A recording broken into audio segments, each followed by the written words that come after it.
It's all good, cause as long as we together and as long as it's clever, I don't care about the weather, let it rain.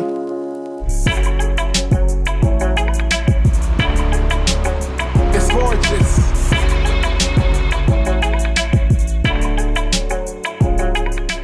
So my pressure limit valve is making a noise. Listen, I've got two options. I can either replace it for between $500 and $800, or I can service it. There's a kit going for 50 bucks.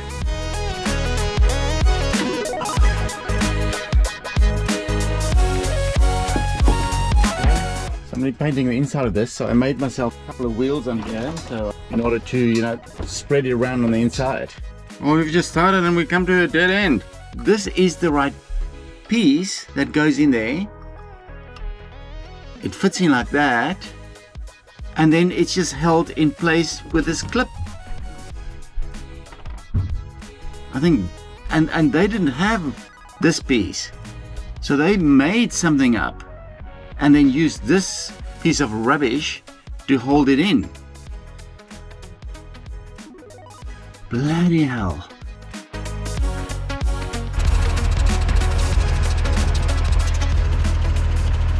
I think that's successful. Seems to be working fine. I'd say, all in all, very successful. So I had to get myself a new spare tire, which is this one.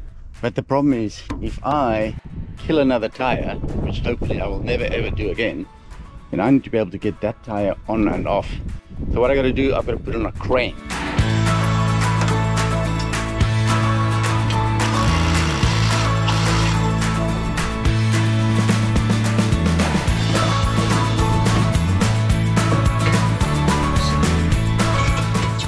I might have to replace this thing, because I don't think this might just be the weak spot.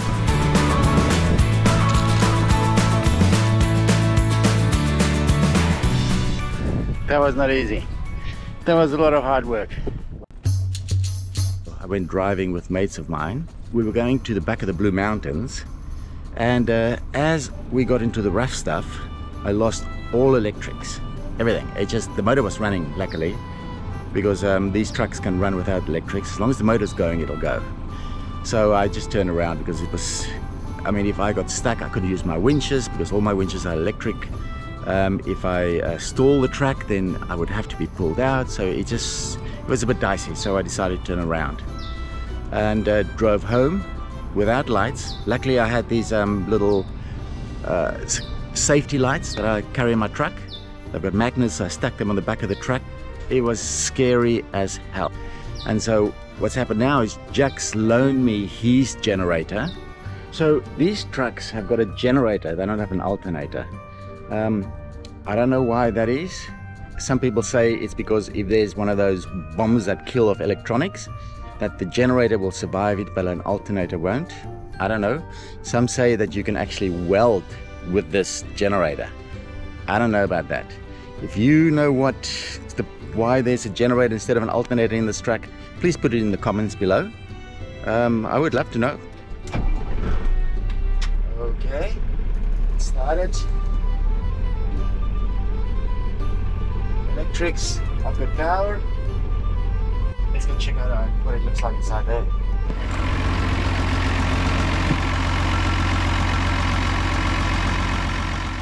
So I'm starting to build the thing on the back of my truck, a little tiny house or whatever you want to call it. When I started off, like I think 4 years ago or so, I had all these plans, great plans, balcony coming out, all kinds of things, really interesting stuff. But I've been using the truck since then, and other people have done a similar kind of a thing that I was planning, and it does not work. It's too tall for the stuff that I want to do. I cannot go too high, because you're going to be cutting trees the whole time. Your whole trip, you just got to cut trees so you can get through. So what I'm doing is I'm doing a thing that is as high as my truck is at the moment, with a pop top. Balcony, stuff like that. That is going to take such a long time to do. I might do it in the future, but in the meantime, what I want to do is minimum viable product.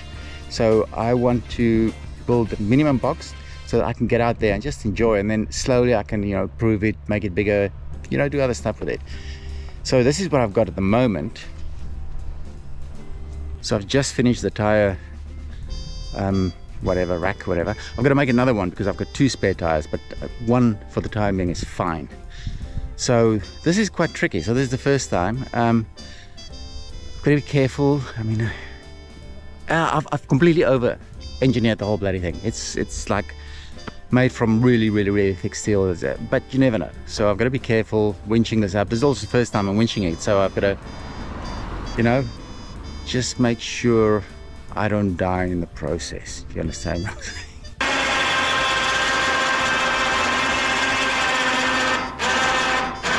Getting it on is tricky. It's a pain in the ass. Getting it down is just straightforward. It just goes down. Getting it up, tricky, but you know, it is what it is. Look at that. Not bad.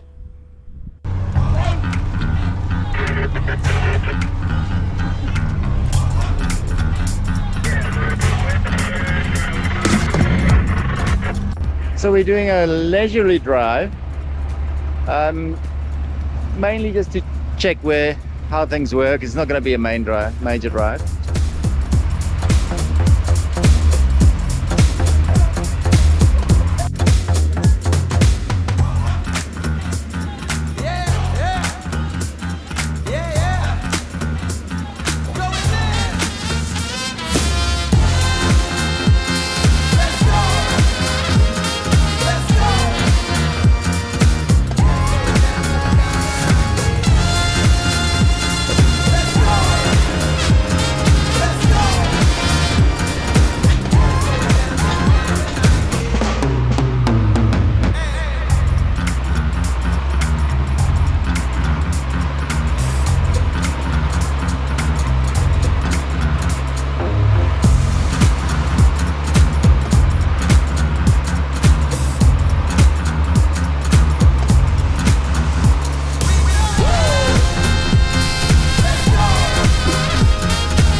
So I knew, like years ago, that I'm going to have to bend some pipe. So I bought one of these. That's not the small one, that's the big one. It's a pipe bender. I've always wanted to bend some pipe, but never had a reason to, even though I got it. So now I've got a reason to. I got some pipes. Oh wow, it's going.